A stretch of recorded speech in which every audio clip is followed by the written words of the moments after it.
Hello students. अब मैं आपको पढ़ाने जा रहा हूँ glorious India during freedom movement and after independence. स्वर्णिम भारत स्वतंत्रता आंदोलन के दौरान और स्वतंत्रता के बाद। तो ये बहुत ही इम्पोर्टेंट बुक है 11th क्लास के स्टूडेंट्स के, जिनके 14 तारीख को पेपर होने वाला है, 14 दिसंबर को। तो कौन कौन सी क्वेश्चन इम्पोर्टेंट है और कैसे आप एग्ज़ाम में क्वेश्चंस हल कर सकते हैं, इसके लिए इस पूरे वीडियो को देखिए अंत तक। मैं इस बुक के जो 4-5 चैप्टर हैं उनके सभी क्वेश्चन आंसर मैं आपको बता रहा हूँ जो इम्पोर्टेंट है। ठीक है, इस बुक में ये 5 चैप्टर देख लो। कॉलोनियल इंडिया और era of resistant exploitation. Colonial India उपनिवेशिक भारत, अंग्रेजों के टाइम में Bharat. Independence movement of India, Bharat का स्वतंत्र संग्राम। तीसरा चैप्टर है process of constitutional development in India, Bharat में संवैधानिक विकास की प्रक्रिया। Intellectual legacy and scientific outlook of Nehru, Nehru की राजनीतिक विरासत और वैज्ञानिक आउटलुक, ये चौथा चैप्टर है। और पांचवा लास्ट चैप्टर है foundation of building of a strong India and plan development, role of Nehru. यानी एक मजबूत इंडिया की बिल्डिंग की नींव और एक प्लान्ड डेवलपमेंट, इसमें नेहरू का क्या रोल है। ये 5 चैप्टर अपने पढ़ने जा रहे हैं। तो चलते हैं पहले चैप्टर के इम्पोर्टेंट क्वेश्चन आंसर को देखने के लिए। ठीक है, अब देखो पहला चैप्टर है, सभी क्वेश्चन इम्पोर्टेंट है तो पूरे क्वेश्चन को ध्यान से करना है आपको। ये पहला चैप्टर की क्वेश्चन है, who gave the drain wealth of theory, drain of wealth theory. Drain of wealth theory is given by Dadabhai Naoroji. Drain of wealth theory है वो दादा भाई नौरोजी के द्वारा दी गई है। ठीक है, इन्होंने ये बताया कि किस प्रकार ब्रिटिश टाइम में, अंग्रेज़ों के टाइम में जो वेल्थ है वो भारत से ड्रॉ की जा रही है, यहाँ से ले जाई जा रही है। ये उसने अपना ड्रेन ऑफ वेल्थ थ्योरी में बताया था। In which land revenue system zamindar has been accepted as the owner of the land. कौन से रेवेन्यू सिस्टम में जमींदार को एक्सेप्ट किया गया है? Owner of the land, owner of the land, ज़मीन के मालिक के रूप में। तो देखो जमींदार को मालिक के रूप में एक्सेप्ट किया गया, वो जमींदारी सिस्टम है, परमानेंट सेटलमेंट सिस्टम है। परमानेंट सेटलमेंट सिस्टम में क्या था कि जमींदार को ये अधिकार दिया गया कि वो ज़मीन के मालिक है और 85% टैक्स है वो किसानों से लेके सरकार को देंगे और बाकी 15% टैक्स है वो खुद रख सकते हैं। तो ये जमींदार को मालिक बना दिया गया और पेसेंट्स जो किसान है उस सेटलमेंट के अंदर किसानों को एक किराएदार के रूप में, टिनेट्स के रूप में माना गया। किराएदार के रूप में, टिनेट्स है ना, किराएदार के रूप में माना गया। तीसरा, who implement the Ryotwari land revenue system. Ryotwari land revenue system किसने इम्प्लीमेंट किया? रीड एंड मोरे ने। ये बंगाल से बिलोंग करते थे, बंगाल में गवर्नर जनरल थे कुछ ऐसे थे, रीड और मुंद्रो, नॉट मोरे, सर थॉमस मुंद्रो। इन्होंने रेतवाड़ी लैंड रेवेन्यू सिस्टम में इम्प्लीमेंट किया था। रेतवाड़ी में देखो ये रयोतवाड़ी है, वैसे रयोतवाड़ी, रयोतवाड़ी जो रेवेन्यू सिस्टम है उसमें रयोत का मतलब होता है किसान। रयोत मीन्स पिसेंट, किसान, पिजेंट। अब ये किसान को अधिकार दिया गया लैंड का कि आप ज़मीन के मालिक हो और अपनी प्रोड्यूस का जितना भी भाग है वो अपने को सरकार को टैक्स के रूप में देना है। तो रयोत को ही अधिकार दिया गया था, रयोतवाड़ी सिस्टम में किसान को ही अधिकार दिया गया था ज़मीन पर अपना। ठीक है, owner of the land is farmer, किसान है वो ज़मीन का मालिक था और उसको टैक्स देना पड़ता था। ये साउथ इंडिया में इम्प्लीमेंट हुआ था, साउथ इंडिया में सबसे पहले चला था। ठीक है, आगे, who wrote poverty of un British rule in India. Poverty and un British rule in India ये किसने लिखी थी? ये बुक है जो दादा भाई नौरोजी ने लिखी थी और इस बुक में उसने ड्रेन ऑफ वेल्थ थ्योरी दी थी। ठीक है, what do you understand by drain of wealth? Drain of wealth से क्या अंडरस्टैंड करते हो? Drain of wealth is an theory is given by the Dadabhai Naoroji and this theory Noroji tells how the wealth of the India is drawing from India, कि किस प्रकार भारत से जो wealth है वो भारत से ड्रॉ हो रही है, खींची जा रही है। British people were importing exporting the raw material from India. British government है वो रॉ मटेरियल को एक्सपोर्ट कर रही थी भारत में इन ए वेरी लो प्राइस, बहुत ही कम प्राइस पर, and exported the prepared material, prepared goods, जो फैक्ट्रियों से प्रिपेयर्ड गुड्स था उसको एक्सपोर्ट कर रही थी at a very high price, बहुत ही ऊंची कीमत पर। So by this way the train is also going, इस तरह से ट्रेन है वो सस्ते में खरीद रही थी सामान यहाँ से और महंगे में ला के बेच रही थी। तो भारत गरीब से गरीब होता जा रहा था और ब्रिटिश धनवान होता जा रहा था, वेल्थ यहाँ से ड्रॉ हो रही थी। सेकेंड, हेवी टैक्सेज, भारी टैक्स लगा दिए थे सरकार ने, किसके लिए? एडमिनिस्ट्रेटिव सिस्टम को चलाने के लिए, आर्मी को चलाने के लिए। ब्रिटिश ऑफिशियल जो यहाँ पर थे वो रूल, उनकी सैलरीज वगैरह, इनके लिए भारी टैक्स भी इम्पोज कर दिया था। और सभी वो ब्रिटिश थी, आर्मी थी वो ब्रिटिश आर्मी थी, इसमें इंडियन जो आर्मी सोल्जर्स थे उनको कम पेमेंट दिया जाता था, ब्रिटिश आर्मी को ज़्यादा पेमेंट दिया, ज़्यादा सैलरी ज़्यादा दी जाती थी। ब्रिटिश ऑफिशियल थे जो हेवी सैलरी यहाँ से ड्रॉ करते थे। तो ड्रेन ऑफ वेल्थ थ्योरी दादा भाई नौरोजी ने दी, उसने दिया कि कैसे people British were exploiting India, कि कैसे ब्रिटिश है वो एक्सप्लॉइट कर रहे हैं, भारत का शोषण कर रहे हैं। What was the impact of land revenue system on agriculture and economic of India? Land revenue system का इम्पेक्ट क्या पड़ा था? देखो, लैंड रेवेन्यू सिस्टम का इम्पेक्ट ये था कि भारत है वो, भारत में जो धन है, भारत जो फार्मर्स है उनका एक्सप्लोइटेशन हुआ, एक्सप्लोइटेशन, एक्सप्लोइटेशन शोषण हुआ। हेवी टैक्सेज, भारी टैक्स लगा दिए गए थे on Indian farmers, the government imposed A heavy taxes, ठीक है। थर्ड, इसका इम्पेक्ट ये हुआ था, poverty increase in India, Bharat में गरीबी है वो इस लैंड रेवेन्यू सिस्टम से इंक्रीज हो गई, बढ़ गई, ठीक है, ये थर्ड है। फोर्थ, पॉवर्टी बढ़ गई, इन अनएम्प्लॉयमेंट, इंडियन जो सिस्टम था, जो हैंडीक्राफ्ट था, it A crashed, Indian handicraft है क्रैश्ड, भारतीय जो हैंडीक्राफ्ट था वो एकदम क्रस्ट हो गया। तो ये मेन रीजंस थे, ये इम्पेक्ट थे लैंड रेवेन्यू सिस्टम के एग्रीकल्चर पर और इकोनॉमी पर, ठीक है।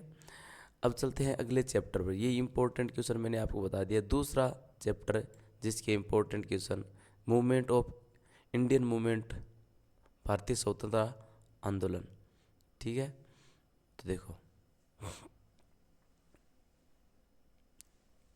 ये तीसरा, देखो, who founded the east India association, east India association की स्थापना किसने की थी? दादा भाई नौरोजी ने की थी ईस्ट इंडिया एसोसिएशन की स्थापना, ठीक है। और ये भारतीय स्वतंत्रता संग्राम का ब्रिटेन में एक सेंटर बन गया था, जितने भी क्रांतिकारी थे वो ब्रिटिश ईस्ट इंडिया एसोसिएशन में रहते थे और वहाँ पर भारतीय स्वतंत्रता संग्राम की जो गतिविधियाँ थी वो यहाँ से चलाते थे। तो दादा भाई नौरोजी ने इसकी स्थापना की थी। When did the first bifurcation of Congress take place after its establishment in 1885? 1885 में कांग्रेस का इस्टेब्लिशमेंट हुआ था, स्थापना हुई थी। उसके बाद इसका पहला बाइफरकेशन, पहला बंटवारा, यानी कांग्रेस सबसे पहले कब बटी थी? 1907, 1907 में, at the Surat session of Congress, Surat session of a Congress, Congress का जो सूरत सेशन हुआ था उसमें कांग्रेस दो भागों में बट गई थी। दो पार्ट थे, मॉडरेट्स, एक तो थे मॉडरेट्स थे उदारवादी और दूसरे थे रेडिकल्स उग्रवादी। और देखो, मॉडरेट्स थे वो गांधी, मोतीलाल नेहरू और जो बुजुर्ग थे वो थे जो भारत में अंग्रेजी हुकूमत को, अंग्रेजी रूल को न्यायोचित ठहराते थे। They think that the British rule is nice and we shall improve through the request and applications, और इसको सुधारना चाहिए एप्लीकेशंस के माध्यम से सरकार को देख कर। रेडिकल्स चाहते थे कि अंग्रेज़ों को यहाँ से मार काट के भगा देना चाहिए। They want to use the violence to throw away the British rule, British rule को थ्रो अवे करने के लिए वायलेंस यूज़ करना चाहते थे, जबकि ये वायलेंस वगैरह नहीं यूज़ करना चाह रहे थे मॉडरेट्स। तो 1907 के जो कांग्रेस का सूरत अधिवेशन हुआ था उसमें कांग्रेस दो भागों में बटी थी, मॉडरेट्स और रेडिकल्स। रेडिकल्स में जो नेतृत्व कर रहे थे वो बाल गंगाधर तिलक थे, अरविंद घोष थे और लाला लाजपत राय, है ना, ये कई जो थे वो रेडिकल्स से थे। मॉडरेट्स में जो गांधी है, मोतीलाल नेहरू है ना, ये रेडिकल्स थे, मॉडरेट्स थे। In which session Congress set its goal complete Swaraj. कौन से सेशन में कांग्रेस ने कंप्लीट स्वराज की वो घोषणा की थी, कंप्लीट स्वराज अपना गोल स्थापित किया था? 1929 का 1929 का जो लाहौर सेशन हुआ था, जिसकी प्रेसिडेंसी जवाहरलाल नेहरू ने की थी, और उसमें ये टारगेट सेट किया था, गोल सेट किया था कि no less demand would be of the Congress then a Purna Swaraj, complete Swaraj. पूर्ण स्वराज से कोई कम मांग कांग्रेस की नहीं होगी। ये 1929 के लाहौर सेशन में प्रस्ताव पारित किया या अपना गोल सेट किया। और इसी दिन 26 जनवरी, इसी सेशन में 26 जनवरी 1930 से हर वर्ष स्वतंत्रता दिवस के रूप में मनाने का निश्चय किया, और पहली बार ये तिरंगा लहराया गया था। ठीक है, तो इस सेशन में पूर्ण स्वराज की मांग रखी गई थी। Non cooperation movement started with the question of Rowlatt act. Non cooperation movement किस क्वेश्चन से शुरू हुआ था? रोलट एक्ट के क्वेश्चन से। रोलट एक्ट क्या था? रोलट एक्ट 1919 में भारत सरकार का एक ऐसा कानून था, ब्रिटिश गवर्नमेंट का। There was a law of a British government in which the government has unbridled power to arrest any person without trial in court. Government के पास अनब्रिडल्ड पावर थी, अनकंट्रोल्ड पावर थी किसी भी भारतीय को गिरफ्तार करने में बिना कोई कोर्ट में मुकदमा चलाए। इसके विरुद्ध में जो सभा हो रही थी अमृतसर के जलियांवाला बाग में, उस सभा में डायर ने भारी गोलियां चलाई और लोगों को मारा दिया गया। तो उसके विरुद्ध में नॉन कोऑपरेशन मूवमेंट शुरू हुआ था। ठीक है, what do you understand by dyarchy stabilized under the 1990 act. 1919 का जो एक्ट था, उस एक्ट में डायरकी स्टेबलाइज हुई थी। डायरकी स्टेबलाइज हुई, डायरकी का मतलब 1919 जो एक्ट था वो मॉन्टेग चेम्सफोर्ड एक्ट था। मॉन्टेगे चेम्सफोर्ड ये एक्ट था। इसमें क्या था? इसमें था कि डिवीजन ऑफ पावर का डिवीजन था, कि power is divided between centre and the provincial government. कि पावर है उसमें सेंटर एक होगा और बीच में प्रोविंशियल गवर्नमेंट्स भी होगा। तो पावर डिवीजन इसमें था, और इसी को डायरकी स्टेबलाइजमेंट कहते हैं। प्रोविंसेस में सरकार हो, प्रांतों में सरकार हो।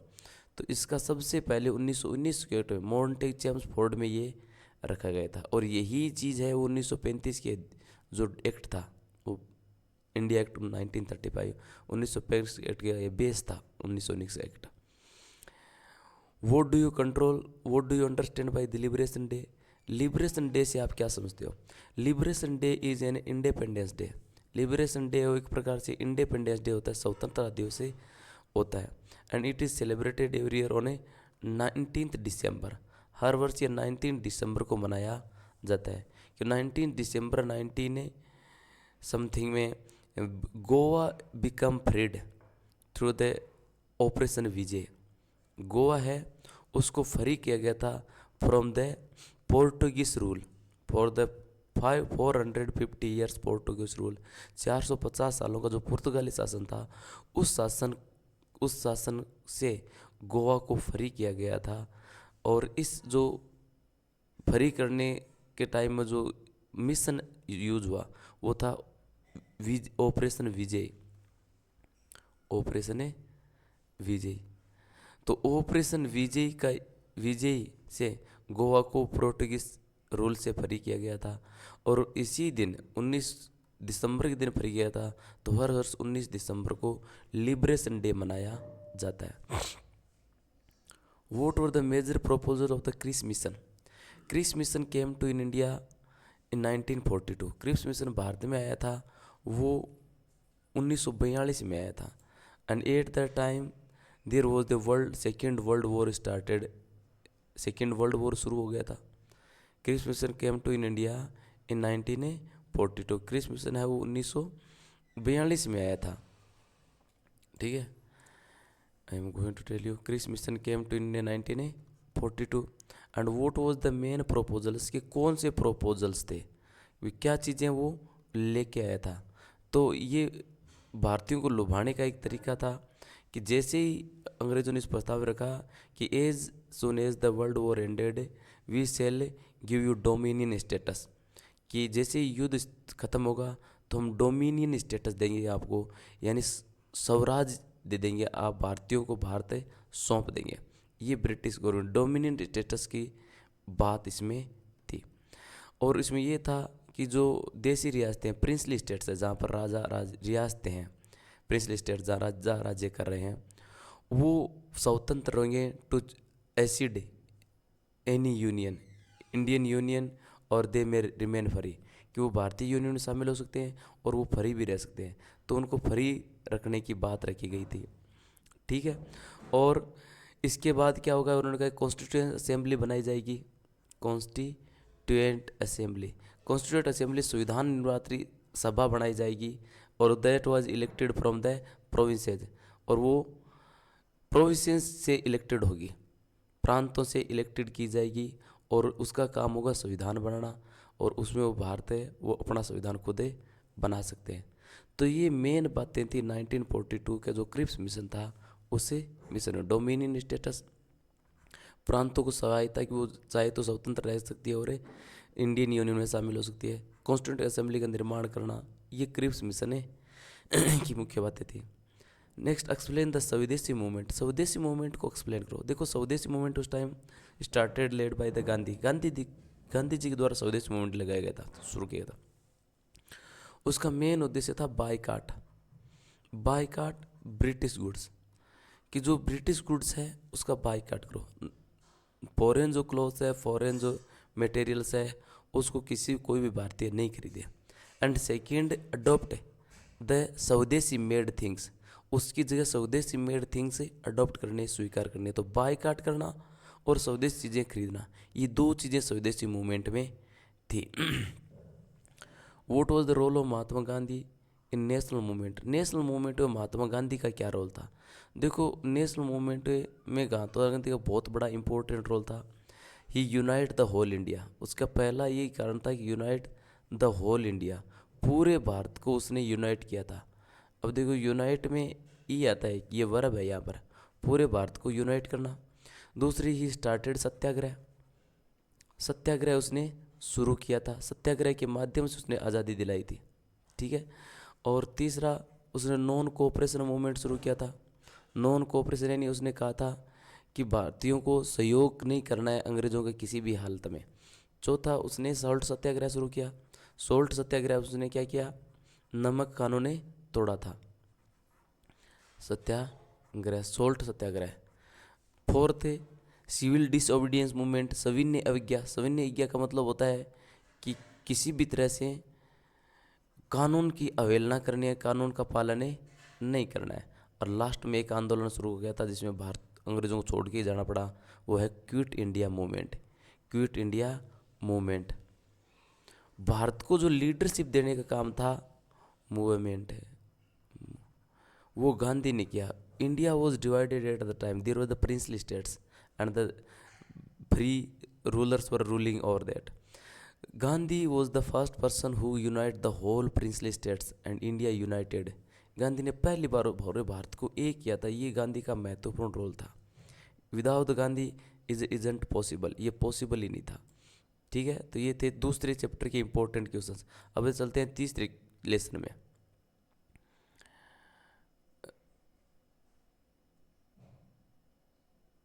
सॉरी, ये था तीसरा क्वेश्चन, तीसरा चैप्टर। तीसरे चैप्टर देखो, who was the governor general of Bengal at the time of implementation of the regulating act. जो रेगुलेटिंग एक्ट थे आ रहे थे उस टाइम में भारत का गवर्नर जनरल कौन था, वॉरेन हेस्टिंग्स था, जिन्हें रेगुलेटिंग एक्ट स्थापित किए थे। ये शुरुआती बात है 1857 की जो क्रांति हुई थी, उसके बाद रेगुलेटिंग एक्ट के माध्यम से ब्रिटिश गवर्नमेंट ने यहाँ पर राज करना शुरू किया था। तो उस टाइम गवर्नर जनरल थे बंगाल के Warren Hastings. When did the first session of the constituent assembly take place. Constituent assembly का पहला सेशन कब हुआ था, पहला सेशन 9 दिसंबर 1946 को हुआ था, पहला सेशन कॉन्स्टिट्यूंट असेंबली का। Under which act dyarchy stabilized by the government of India act 1919 was introduced by to provinces instead of center। भी जो गवर्नमेंट ऑफ इंडिया एक्ट 1919 है, उस गवर्नमेंट ऑफ इंडिया एक्ट में डायरकी स्थापित की थी provinces में, सेंटर की बजाय उन्होंने प्रांतों में डायरकी स्थापित की, संघ शासन स्थापित किया था। तो ये 1990 का जो था मोंटेक-जेम्स प्रोडक्ट था, और ये इम्प्लीमेंट हुआ था 1921 में। 1921 में प्रोविंसों में डायरकी सिस्टम स्थापित किया था, यानी शासन व्यवस्था, एक सरकार स्थापित की जिसमें जो पावर थी उसको बांटा गई थी। When were the provincial cabinet established as per the British India Act of 1935? British India act 1935 में प्रोविंशियल कैबिनेट कब स्थापित की थी? तो जुलाई 1937 में ये प्रोविंशियल कैबिनेट स्टेबलाइज हुई थी, British India act of 1935। Explain the process of making the constitution of India. Bharat में जो कॉन्स्टिट्यूशन बनाने की जो प्रोसेस थी वो बताओ।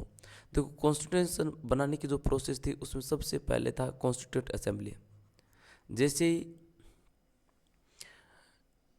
इंडिया बिकेम फ्री, अंग्रेजों ने भारत को सुपुर्द कर दिया, वो खुद बनाएंगे, तो first thing is that they made the constitute assembly. और कॉन्स्टिट्यूट असेंबली क्यों बनाई गई थी?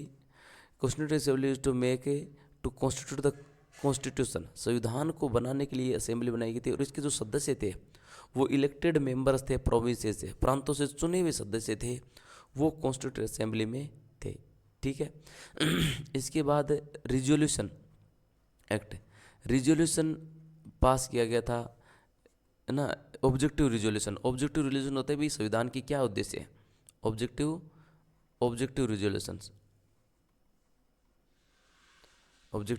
रिजोल्यूशंस पास किए थे, जिसका मतलब आज की जो प्रिम्बल है वो ऑब्जेक्टिव रिजोल्यूशन थी, भाई संविधान किस प्रकार का होगा, ये कॉन्स्टिट्यूट असेंबली में पास हुआ। थर्ड, ड्राफ्टिंग कमेटी बनाई गई। ड्राफ्टिंग कमेटी थी, उसके अध्यक्ष डॉक्टर भीमराव अम्बेडकर थे, और उस कमेटी का जो मेन उद्देश्य था वो संविधान की रूपरेखा तैयार करना, संविधान के जो आर्टिकल्स हैं, जो पार्ट्स है वो तैयार करना, ये ड्राफ्टिंग कमेटी का मेन उद्देश्य था। ठीक है। और उसके बाद में उसको अडॉप्ट करना, स्वीकार करना, तो ये मेन प्रोसेस रही है संविधान को बनाने में। और ये आपको पता है, ये 2 वर्ष 11 माह 88 दिन लगे थे इस पूरी प्रोसेस के दौरान। लास्ट 26 जनवरी 1950 को इसको अडॉप्ट किया गया था। ठीक है। तो ये मेन क्वेश्चन है थर्ड चैप्टर के, इनमें से ही आने वाले हैं, तो इसलिए पूरे लर्न कर लो अच्छी तरह से। चौथे क्वेश्चन देखो, चौथे लेसन में next, when was the first atomic reactor stabilized in India? First atomic reactor कब स्टेबलाइज हुआ था? देखो, फर्स्ट एटॉमिक रिएक्टर है वो अप्सरा था, अप्सरा। ये स्टेबलाइज किया था ट्रॉम्बे में। And when it was stabilized, I think I am confusing little bit, I will tell you.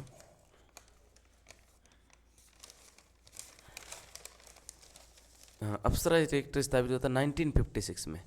It was stabilized in 1956। Apsara reactor was stabilized in 1956, और ये ट्रॉम्बे में स्थापित हुआ था। ठीक है। Which system was stabilised by Balwant Rai Mehta committee recommendation? कौन सा सिस्टम स्टेबलाइज हुआ था बलवंत राय मेहता कमेटी की रिकमेंडेशन?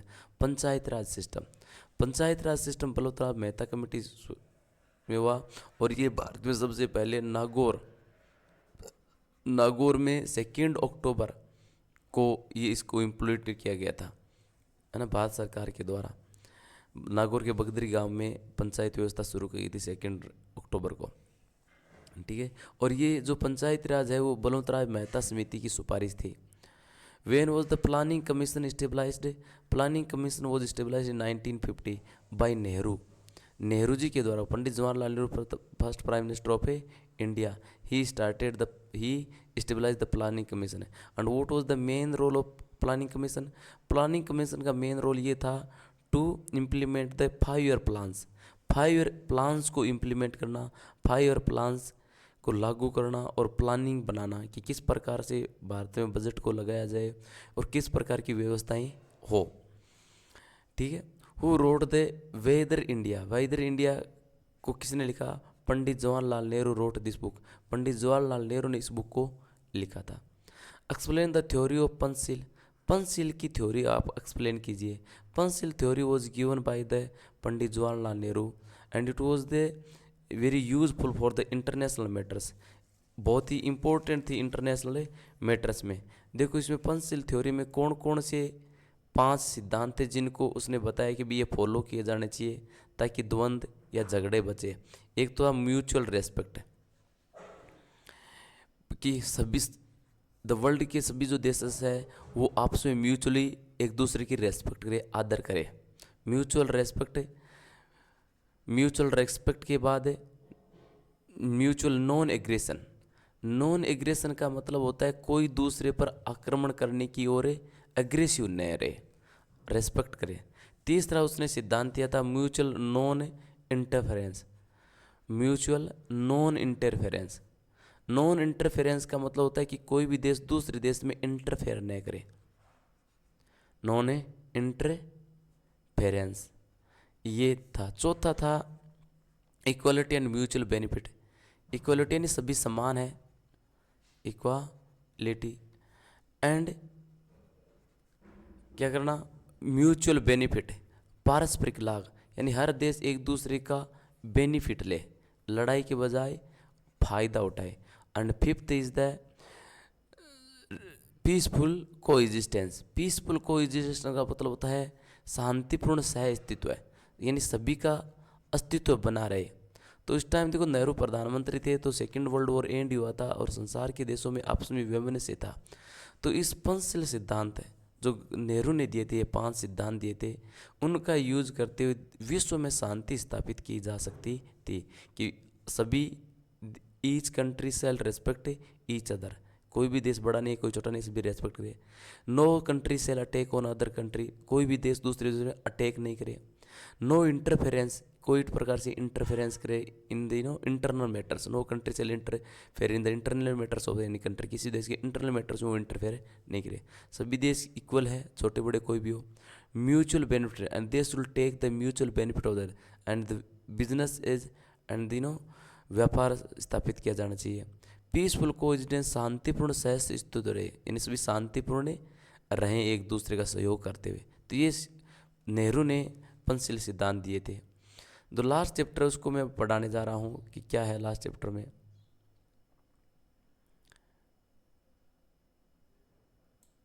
ये देखो, in which year the planning commission was stabilized. Planning commission was stabilized in 1950, 1950 में स्टेबलाइज किया था। And it was stabilize by the first prime minister of Pandit Jawaharlal Nehru. भारत के जो पहले प्राइम मिनिस्टर थे पंडित जवाहरलाल नेहरू, इसके द्वारा ये स्टेबलाइज से किया गया था। And main objective of the planning commission to implement 5 year plans. 5 year plans implement करना ये प्लानिंग कमीशन का मेन ऑब्जेक्टिव था। What were the problems in the country at the time of independence. Independence के time में भारत की कौन सी समस्याएं थी। First problem is the refugee. भारत आज़ाद होते ही lot of refugees from Pakistan started to come in India. बहुत से जो रिफ्यूजीज है वो आने लगे पाकिस्तान से। To settle them that was the main problem. Second is the poverty, गरीबी। At the time the India is very poor country and the main objective of the government to improve the condition of the people.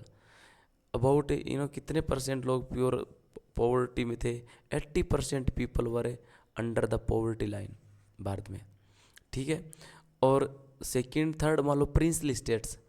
Princely states की main problem थी। Princely states का मतलब होता है रियासतें। जैसे ही आज़ाद हुआ, आज़ाद होते सभी रियासतों के जो राजा थे वो स्वतंत्र बन गए। अब उनको यूनाइट करना, एक करना, भारत में एक लाना, ये सबसे बड़ी प्रॉब्लम थी। और ये 562 टोटल प्रिंसली स्टेट्स थी, उनको एक जगह लाना ये बहुत बड़ी चुनौती थी। फेमाइंस, अकाल पड़ रहे थे। The people were dying because the famines. तो भारत के लिए पूरे खाद्यान्न की व्यवस्था करना, फूड सिस्टम को व्यवस्था करना, ये बहुत बड़ी प्रॉब्लम थी। इलिटरेसी, इलिटरेसी होती है असाक्षरता। पूरा भारत उस टाइम इलिटरेट था, असाक्षर था। तो उसके भी फेस किया गया था। कितने, only 12% literacy rate over there at the time of independence. And economic capacity, India was very economically economic, India was very poor country at the economic condition. economic capacity. So economic capacity is also very bad at the time. So these are the main problems of the at the time of independence of country. ये main problem थी, refugee की problem, poverty, princely states, famines, illiteracy and economic capacity. तो ये learn करना है और यही लिख के आना है आपको. In which year and through which act university grant commission was stabilized. कौन से वर्ष में यूनिवर्सिटी ग्रांट कमीशन वो स्टेबलाइज हुआ था?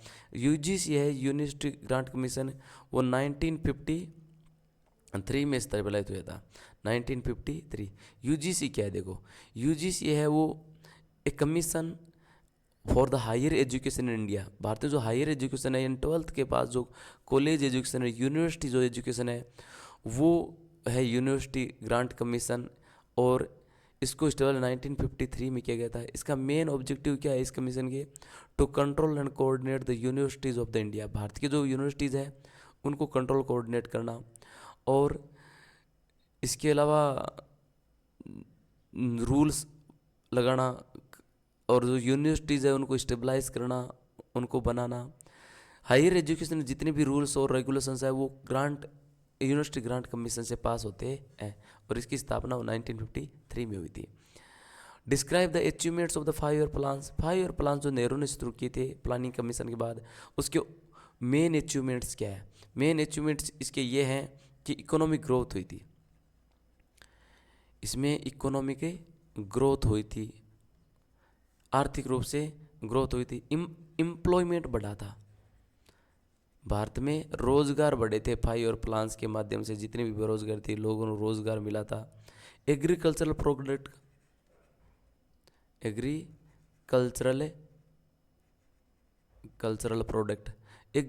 प्रोडक्ट थे, कृषि उत्पाद, ये बढ़े थे. एग्रीकल्चर प्रोडक्ट क्या होता है? कृषि उत्पाद क्या होता है? कृषि उत्पाद जैसे मतलब जो फर्स्ट 5 ईयर प्लान था उसका मेन उद्देश्य ये था कि उस टाइम भारत में अकाल पड़ रहे थे, लोग भूखे मर रहे थे, तो उसमें एग्रीकल्चर को बढ़ावा देना. और वास्तव में भारत में एग्रीकल्चर के उत्पाद उस टाइम से ही बहुत तेज़ गति बढ़ाई कि आज कोई भी व्यक्ति भूखा नहीं सो रहा है. इसके अलावा जो पॉवर्टी है वो इरेडिकेट हुई है. गरीबी है वो काफ़ी हद तक इरेडिकेट हुई है, हटी है.